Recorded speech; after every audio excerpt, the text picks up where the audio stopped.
Assalamualaikum warahmatullahi wabarakatuh. Alhamdulillahirabbil alamin. Salam sejahtera untuk kita semua. Puji syukur kehadirat Allah Subhanahu wa taala atas limpahan rahmat, taufik dan hidayahnya sehingga saya dapat mempresentasikan materi matematika bisnis yang sudah saya pelajari, yaitu tentang fungsi linier pada pajak. Sebelumnya mohon izin untuk memperkenalkan diri. Perkenalkan, saya Asti dengan NIM 61201230317, Program Studi Manajemen, Fakultas Ekonomi dan Bisnis, Kelas Manajemen RA 9, Universitas Primagraha, dengan dosen pengampu MK Matematika Bisnis, Ibu Indina Desta Nugraini MPD. Baik, pada kesempatan kali ini, pokok pembahasan yang telah saya rangkum dalam PowerPoint ini yaitu mengenai fungsi linier pada pajak. Materi pembahasan yang akan dibahas yaitu pengaruh pajak terhadap keseimbangan pasar, keseimbangan pasar sebelum ada pajak, keseimbangan pasar sesudah ada pajak, penerimaan pajak pemerintah, beban pajak konsumen, dan beban pajak produsen. Pengaruh pajak pada keseimbangan pasar. Pengenaan pajak atas suatu barang yang diproduksi atau dijual akan mempengaruhi keseimbangan pasar barang tersebut. Pajak yang dikenakan atas penjualan suatu barang menyebabkan harga jual barang tersebut naik. Setelah dikenakan pajak, maka produsen akan mengalihkan sebagian beban pajak tersebut kepada konsumen, yaitu dengan menawarkan harga jual yang lebih tinggi. Akibatnya, harga keseimbangan yang tercipta di pasar menjadi lebih tinggi daripada harga keseimbangan sebelum pajak, sedangkan jumlah keseimbangan menjadi lebih sedikit. Rumus keseimbangan pasar sebelum ada pajak yaitu QD sama dengan QS, PD sama dengan PS, di mana QD yaitu fungsi jumlah permintaan, QS fungsi jumlah penawaran, PD fungsi harga permintaan, dan PS fungsi harga penawaran. Rumus keseimbangan pasar setelah ada pajak yaitu dengan rumus QD sama dengan QS ditambah T, PD sama dengan PS ditambah T, di mana QD yaitu fungsi jumlah permintaan, QS yaitu fungsi jumlah penawaran, PD yaitu fungsi harga permintaan, PS yaitu fungsi harga penawaran, dan T yaitu besar pajak. Yaitu ada rumus penerimaan pajak pemerintah. Rumusnya T sama dengan T dikali Q, di mana T yaitu pajak pemerintah, T besar pajak per unit, Q jumlah produk keseimbangan pasar setelah pajak. Selanjutnya ada rumus beban pajak konsumen, yaitu TK sama dengan PET dikurangi PE, di mana TK beban pajak konsumen, PET harga keseimbangan setelah pajak, PE harga keseimbangan sebelum pajak. Dan ada pun rumus beban pajak produsen, yaitu TP sama dengan T dikurangi TK, di mana TP beban pajak produsen, TK beban pajak konsumen, dan T pajak pemerintah. Berikut ada contoh soal. Suatu produk ditunjukkan fungsi permintaannya, PD sama dengan 7 ditambah Q, dan fungsi penawarannya PN sama dengan 22 dikurangi 2Q. Produk tersebut dikenakan pajak sebesar Rp3.000 per unit. Ditanya, berapa harga dan jumlah keseimbangan pasar sebelum ada pajak? Berapa harga dan jumlah keseimbangan pasar sesudah ada pajak? Berapa besar penerimaan pajak oleh pemerintah?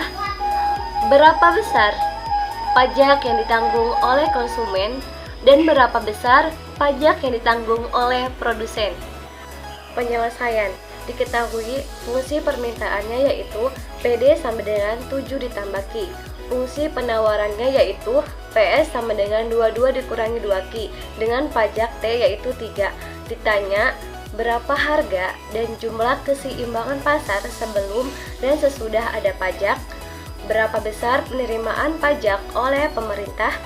Berapa besar pajak yang ditanggung oleh konsumen dan produsen? Jawaban keseimbangan pasar sebelum pajak dengan rumus yaitu PD sama dengan PS.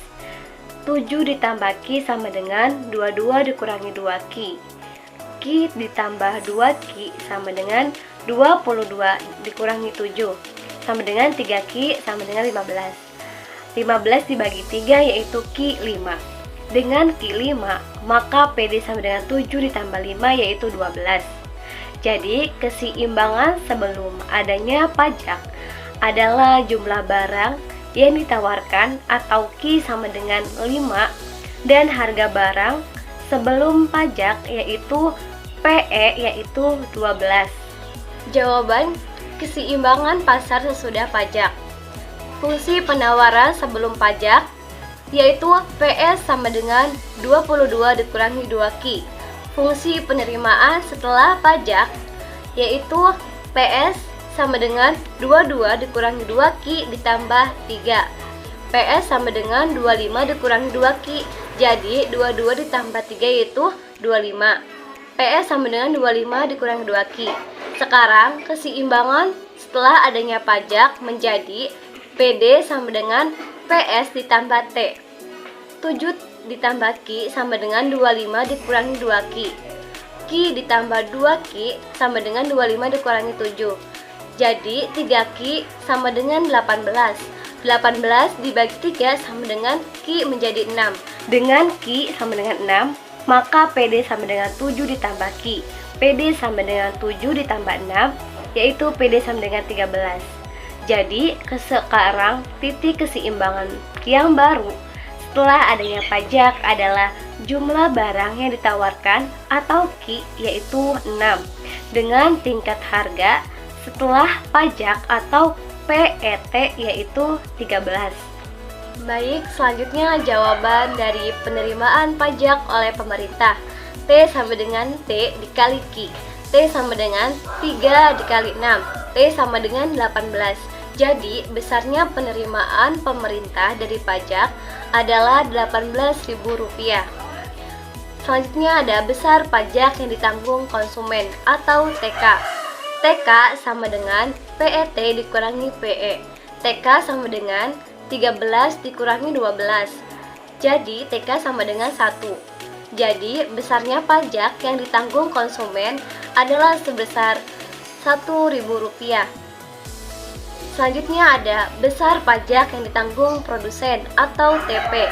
TP sama dengan besar pajak dikurangi pajak yang ditanggung konsumen. TP sama dengan 3 dikurangi 1.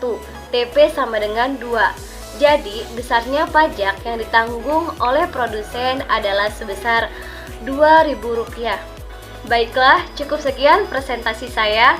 Presentasi yang usai begitu cepat, sama halnya dengan dia yang kisahnya singkat, tapi kenangannya melekat. Jika ada yang salah, mohon dimaafkan, dan jika ada yang sayang, mohon diungkapkan. Jalan-jalan sama janda, jangan lupa beli good time. Terima kasih atas perhatian Anda, and see you next time. Jangan pernah berhenti bermimpi. Saat Anda berhenti bermimpi, Anda berhenti hidup. Terima kasih. Wassalamualaikum warahmatullahi wabarakatuh.